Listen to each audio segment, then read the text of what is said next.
Hey guys, and welcome back to Mesha's Corner. So today I'll be making some vegan red pea soup. So let's get started. Alright guys, so in my pot here I have some red beans, some water, and a few smashed cloves of garlic. Usually in the Jamaican red pea soup it's a lot of different kinds of meats.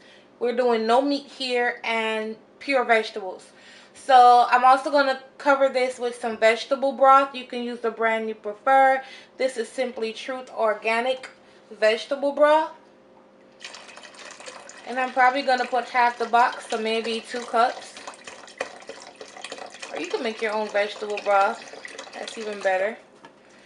And then I'm going to add a bay leaf down in here. You're going to cook your beans until they're nice and tender. Then we're going to start adding all the vegetables. We might need more liquid. We might not. We'll see. I'm not making a big old pot. I'm making enough for 2 people, maybe 1 to 2 people. So, yeah. I forgot to tell you guys to add some salt in here because I forgot my salt also. Not too much because this is salt to taste. And I'm going to simmer my beans on about medium heat until they're nice and tender. Alright guys, so we're going to finish this soup up. So I'm going to go over the vegetables that I'll be putting down in here. Let me start with this one. This is a habanero pepper right there. What I did was, because I'm not going to use the part that has the seeds, it'll be entirely too hot for your soup. But you do want some spice down in there. So what I did was I, trimmed some of the sides off and put it down in there. And I have carrots, celery, and onion. Chopped it up real nice and good. Just like that.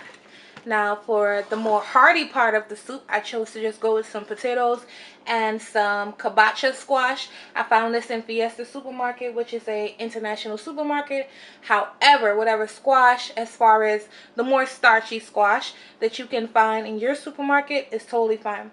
So we're just going to toss everything in the pot and let it simmer another 30 minutes and then we're done. I'm going to also put some fresh thyme down in there and that's it. Alright, so the steam is pretty crazy right now. Hopefully you guys can see.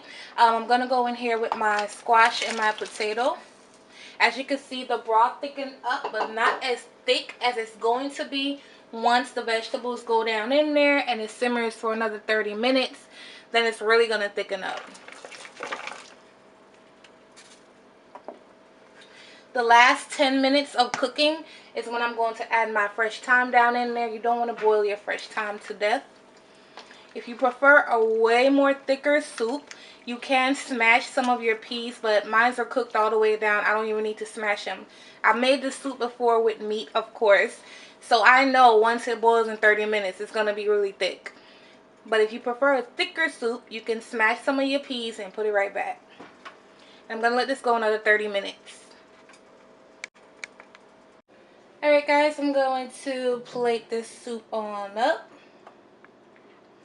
It smells so good and it just looks so good. It got nice. It thickened up for me. Like I said, if you prefer a much thicker soup, feel free to just keep smashing or smash your red beans until it gets thicker. You can also smash some of your squash. I like doing that for my chicken soup. I'm not a vegan, guys, but I really just wanted to put this recipe out. I've been requested to make some vegan recipes, so this is the route I chose to take, but I'm going to do the best I can to bring you some more options. Especially in the summertime. It's a lot easier to do in the summertime for options. Now it's the wintertime. It's nice and cold. The soup will warm you right up. So on top of this, I'm going to add some scallions. I did add some scallions last minute to the soup. Don't forget to put your fresh thyme down in there. That is important. And that's pretty much it. See, my mouth is watering because it smells so good. And yeah, so I hope you guys enjoyed this easy vegan red pea soup recipe. I added no fat in here as far as like oil or, most people prefer to saute their vegetables. And I just didn't want to put any kind of fat in here. So, yeah, it was easy to make, simple ingredients. You can find every ingredient in your supermarket. Give it a try and let me know what you think. Bye, guys.